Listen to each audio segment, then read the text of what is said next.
मित्रों, आज हम भारतीय संविधान की विशेषताओं पर चर्चा करेंगे। भारतीय संविधान की प्रथम विशेषता है कि इसकी एक सुंदर प्रस्तावना लिखी गई है। दूसरी जो विशेषता है, ये विश्व का सबसे लंबा लिखित एवं विस्तृत संविधान है।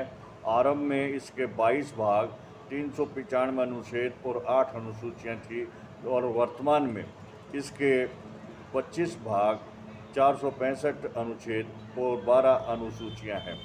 तीसरी जो विशेषता है वो है मौलिक अधिकार। भारतीय संविधान में नागरिकों को समानता का, स्वतंत्रता का, शिक्षा का, व्यापार का, मताधिकार का, अभिव्यक्ति का ये मौलिक अधिकार दिए गए हैं। चौथी जो विशेषता है, भारतीय संविधान समाजवादी, अखंडता और धर्मनिरपेक्षता का है, अर्थात सभी धर्मों को हमारे संविधान में सम्मान दिया गया है। पांचवी जो विशेषता है वो हमारा संविधान दूसरे देशों के जो अच्छे भाग थे उनको लेकर के और बढ़िया से बढ़िया बनाया गया है। सबसे ज़्यादा जो प्रभावित है हुआ है वो 1935 के एक्ट से हुआ है। इसके अलावा यूके, यूएसए, कनाडा, फ्रांस और ऑस्ट्रेलिया के संविधानों के अच्छे जो भाग थे वो भी हमारे संविधान में शामिल किए गए हैं। जो छठी जो विशेषता है वो हमारे संविधान में संसदीय प्रणाली को अपनाया गया है, अर्थात हमारा जो संविधान है वो नागरिकों के मताधिकार का, नागरिकों के लिए, जनता का, जनता के लिए और जनता द्वारा बनाया गया शासन व्यवस्था है, जो कि विश्व के अन्य देशों की तुलना में काफ़ी सुंदर है। जो सातवीं जो बात है वो हमारे संविधान में कठोरता और लचीलेपन का समावेश किया गया है। लचीलापन इस मायने में है कि संशोधन के लिए संसद के 2/3 बहुमत की आवश्यकता होती है और कठोरता इस मायने में है कि कम से कम आधे राज्यों की सहमति ज़रूरी है।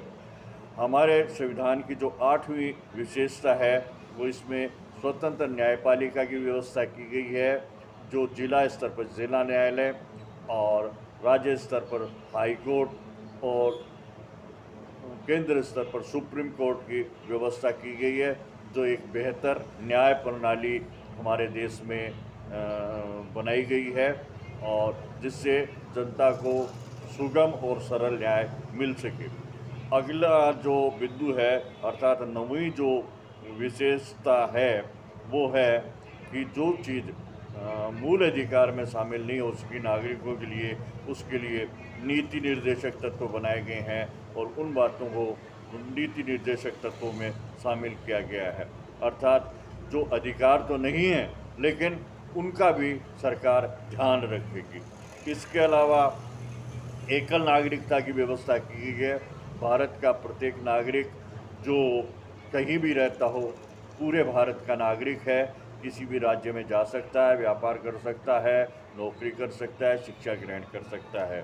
और इससे जो अगली विशेषता है वो स्वतंत्र गणराज्य स्थापित किए हैं। राज्य स्तर पर राज्य सरकारें और जिसका भी चुनाव विधानसभा का चुनाव जनता द्वारा किया जाता है और केंद्र स्तर पर केंद्र सरकार है, यानी लोकसभा और राज्यसभा, जिसमें लोकसभा का जो चुनाव है जनता के द्वारा किया जाता है।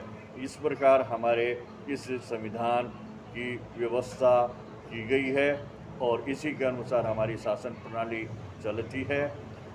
आज के वीडियो में बस इतना ही। धन्यवाद। फिर मिलेंगे किसी अन्य वीडियो में।